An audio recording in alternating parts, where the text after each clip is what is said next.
Okay, and I've got to be able to. Okay, all right. Well, Tom, thank you so much for talking to us. The first thing I think I would like to ask you is, what was Matthew like? He was just a pleasure to be his father, and I think his mother. He got the best of both me and his mum, I think. So he's just a lovely big boy. Well, he was a huge man. He was 6'2" and 90 kilos. Just loved his gym. He was a home bird.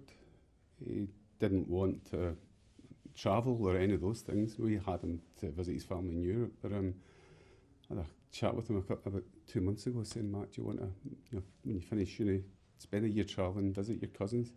He didn't want that. He just wanted to be around those he loved and his family and come home to his family.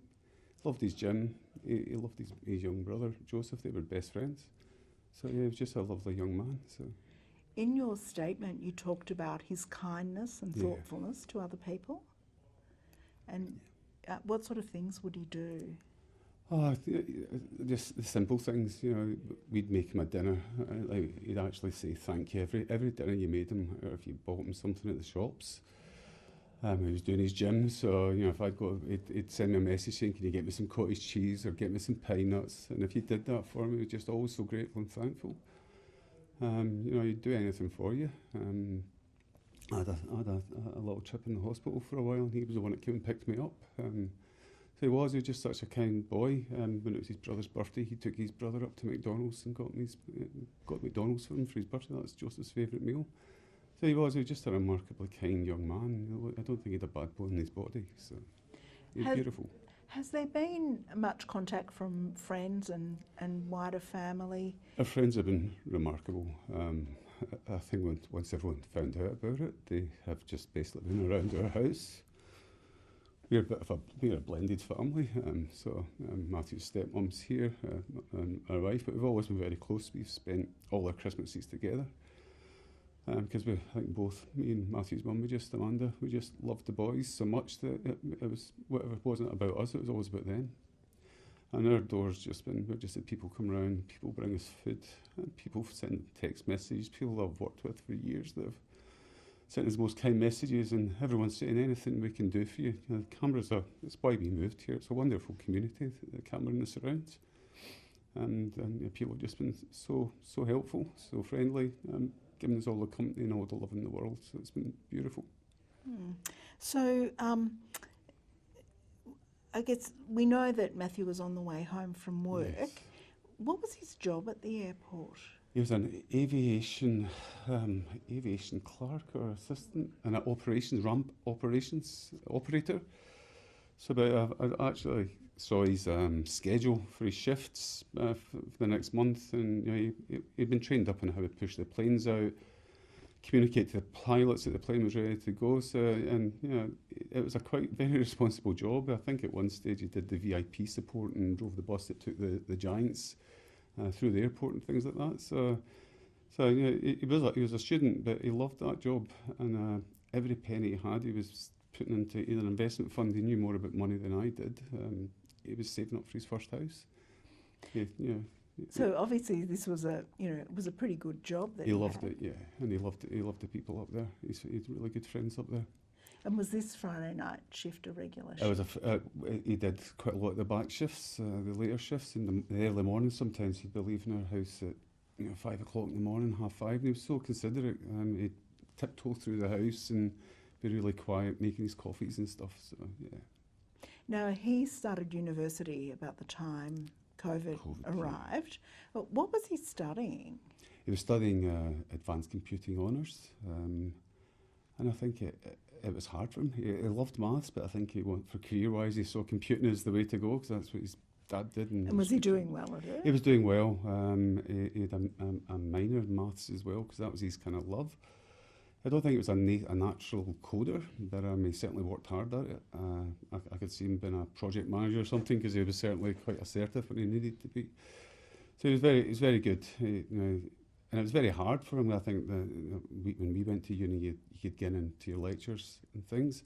He didn't get that opportunity. A lot of it was self-based learning or online. But he was conscientious. He really, really was the most meticulous student. We've looked at his notes from his lectures and stuff, and they're so perfectly handwritten, and he was really meticulous and hardworking. So, yeah. So, going back to Friday night, how did you learn that he'd been in an accident?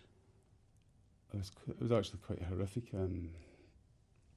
We got up in the morning at 7 o'clock, and I went into the fridge because we were going to make myself a coffee, and I noticed his dinner that was in the fridge that he'd come home from work and heat it up was still there. So I went and looked out. He parked at the front of the house. I went and looked out the window, and his car wasn't there. And you don't think. So I came in and joked with my wife, and I wonder if he's maybe got a girlfriend, or because he was very private, Matthew. But I phoned him at 7:20 saying, "Hey son, I'm just wondering if you went home to your mum's." And then I text Amanda's mum saying, "Did maybe Matt come to yours?" I jumped in the shower to get ready for work, and Amanda turned up at her door with the police. They told us the bad news.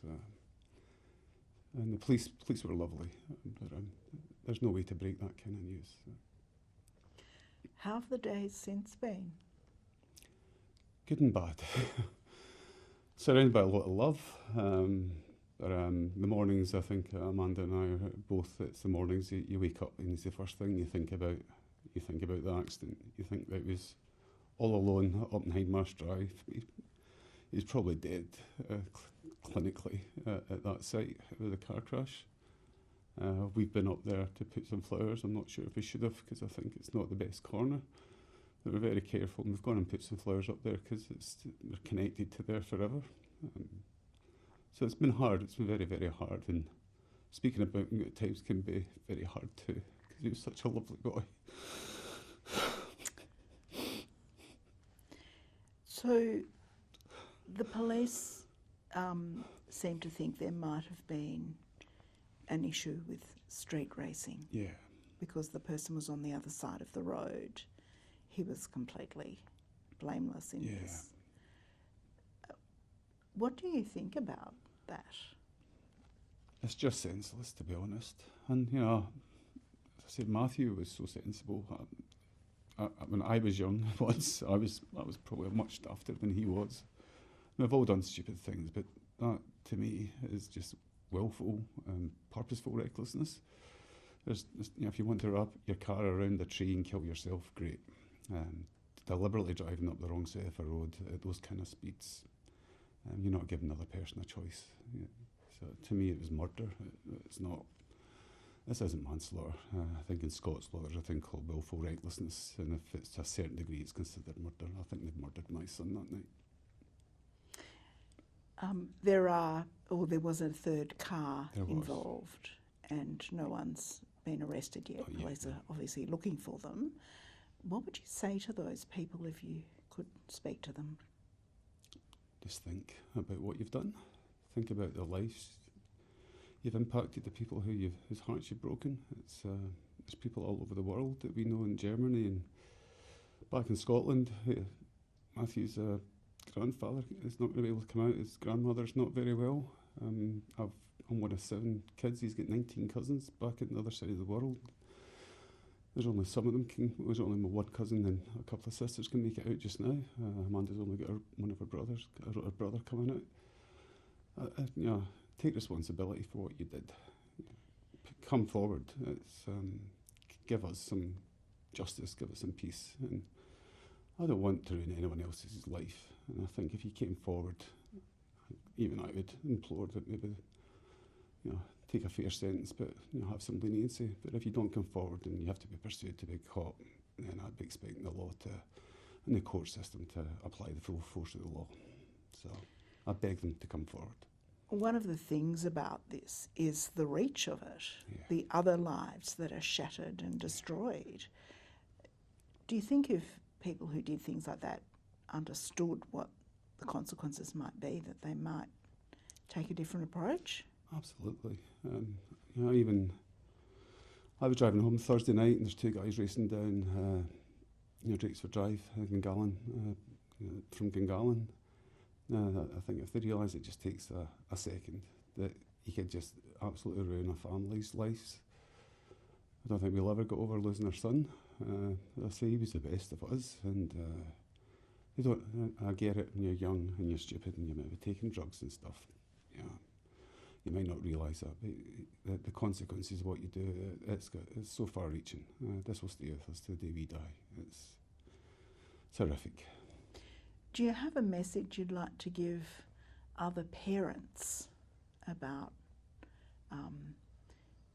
their children? Yeah, just take every moment you can. Yeah. I should spend more time with someone. I could have. I've been very lucky that I got to spend a lot of time. But maybe just always tell them you love them.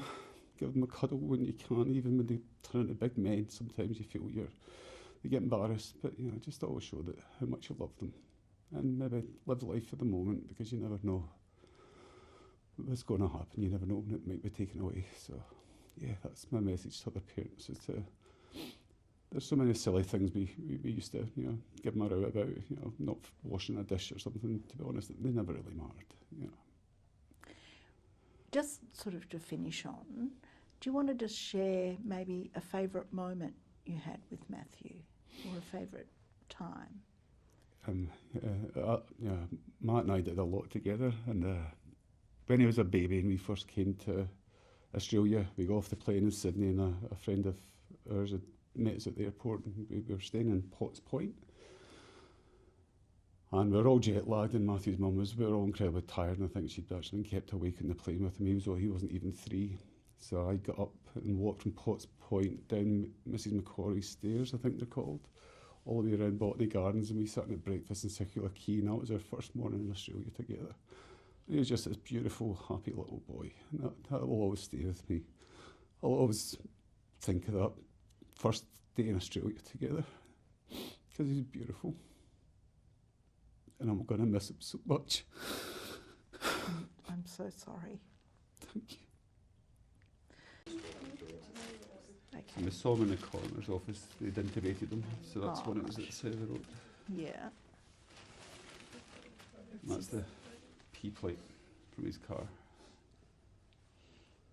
It'd been hit so hard it came off the car. There's just, that's all they left is bits of broken car. That's his lights from inside the car.